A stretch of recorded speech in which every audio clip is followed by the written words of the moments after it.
રાજુલા શહેરમાં ધાતડીથી જે પાણીની પાઇપલાઇન નાખવાની જે બાબત જે છે એમાં અમારા એક મિત્રનો હમણાં વિડીયો જોયો. રાજુલા પાણી માટેની જે પાઇપલાઇન નાખવાની જે છે વાત, એમાં વાત એ છે કે 1977માં એટલે લગભગ 40થી 45 વર્ષ પહેલાં એક સિમેન્ટની લાઈન નાખવામાં આવી હતી. એ સિમેન્ટની લાઈન જર્જરિત થઈ ગઈ છે અને 40થી 45 વર્ષ થયા છે. એને બદલે હવે નવી લાઈન નાખવામાં આવે છે અને જે નવી લાઈન નાખવામાં આવે છે એ 2055ને ધ્યાનમાં રાખીને નાખવામાં આવે. બીજી વાત રહી કે ખેડૂતનું શોષણ થાય છે, ખેડૂતનું પણ જોવાનું છે.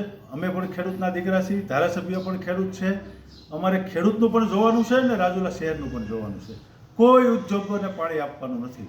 ત્યાં વાલ મેકવામાં આવશે. ડેમ ઊંચો લેવાની અમે સરકારમાં ખેડૂતની હારે છીએ, કાપ કઢાવવામાં અમે ખેડૂતની હારે છીએ.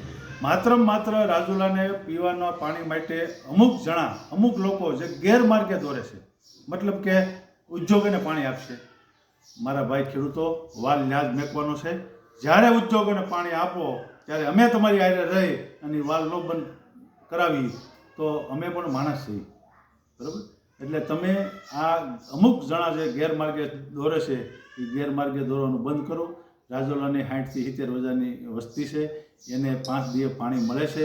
તો આ પાણી પાઇપલાઇન નખાય તો એને 2-3 દિવસ પાણી મળશે.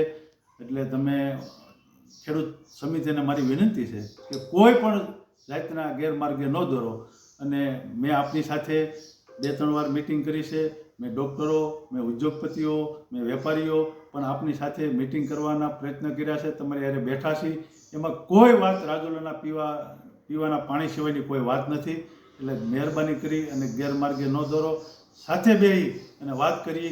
ખેડૂતનું અહિત થાય એવું અમે કોઈ દી ઈચ્છવાના નથી કે ખેડૂતની અહિત થાય. નર્મદાનું પાણી આવે છે, નર્મદાનું પાણી પણ ડેમમાં નાખવાનું.